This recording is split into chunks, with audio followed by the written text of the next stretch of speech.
Hi friends, ఈరోజు టమాటా పచ్చడి ఎలా చేసుకోవాలో చూద్దాం. నిలువ ఉంటుంది ఇది. అట్లీస్ట్ 1 month to 15 days నిలువ ఉంటుంది.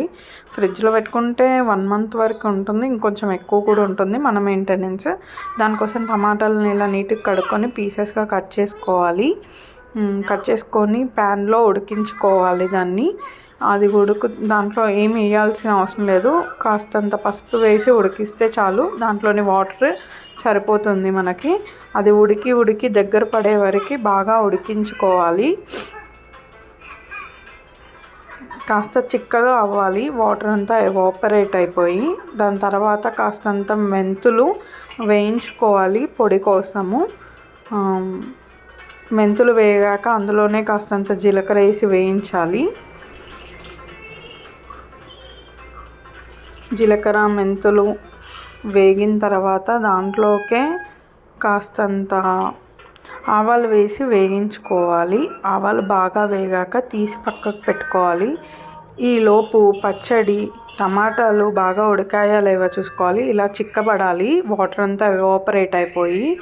ఇందులో సాల్ట్ యాడ్ చేయకూడదు ఇప్పుడే, ఓన్లీ పసుపు వేసి ఉడికించుకున్నాం మనము. నేను ఆ క్లిప్ చూపించడం మర్చిపోయాను. సో పసుపు వేసి ఉడికించుకోండి.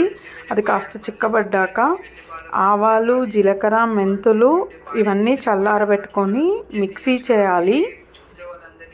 మిక్సీ ఫైన్ పౌడర్గా చేసుకోవాలి.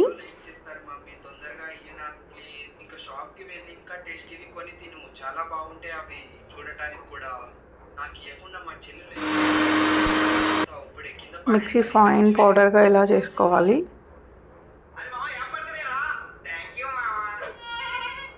పౌడర్గా చేసుకున్నాక ప్యాన్ పెట్టుకొని ఆయిల్ పోసి, ఆయిల్ హీట్ అయ్యాక జీలకర్ర, ఆవాలు వేసి కాస్తంత అల్లం వెల్లిపాయ పేస్ట్ చేసుకోవాలి. అల్లం వెల్లిపాయ పేస్ట్ ఇలా కోట్స్గా చేసుకుంటే ఎమ్మిగా ఉంటుంది. అందులోనే కాస్త మిరపకాయలు, కరివేపాకు ఇవన్నీ బాగా దూరగా వేయించుకోవాలి.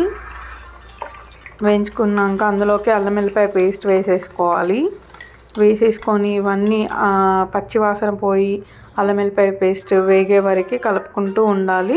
కాస్త జాగ్రత్త, అల్లం వెల్లిపాయ పేస్ట్ వేసినప్పుడు పైకి పొంగుతుంది కాబట్టి కాస్త చూసుకొని చేయండి. అల్లం వెల్లుల్లి పేస్ట్లోకే కాస్తంత పసుపు యాడ్ చేసుకోవాలి. అందులోకే కారము, ఇంతవరకు చేసి పెట్టుకున్న పొడి యాడ్ చేసుకొని అన్నీ ఒకసారి కలుపుకొని స్టవ్ ఆఫ్ చేసుకోవాలి. ఈ మసాలా మొత్తం మాడకుండా చూసుకోవాలి. ఇదంతా చట్నీలోకి కలిపేసుకోవాలి. బాగా కలుపుకొని స్టవ్ ఆఫ్ చేసేసుకోవాలి కంప్లీట్లీ. స్టవ్ మీద పెట్టి మాత్రం కలపకండి, స్టవ్ ఆఫ్ చేసి కలపండి, లేదంటే మసాలా మాడిపోయి టేస్ట్ మారిపోతుంది.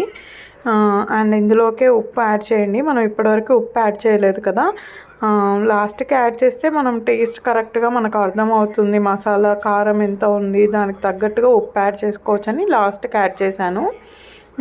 మీకు సరిపోయేంత ఉప్పు వేసుకోండి. నాకు 2 spoons ఆఫ్ రాక్ సాల్ట్ని మిక్సీకి వేసి కలిపాను. సో నాకు 2 spoons సరిపోయింది. అలా కలిపేసుకున్నాక ఒక తడిలేని గిన్నెలోకి తీసుకొని స్టోర్ చేసుకోండి. ఫ్రిడ్జ్లో పెడితే 1 month ఉంటుంది. ఫ్రిడ్జ్లో నుంచి బయట పెడితే 15 to 20 days ఉంటుంది. లైక్ చేయండి, సబ్స్క్రైబ్ చేయండి. Thank you.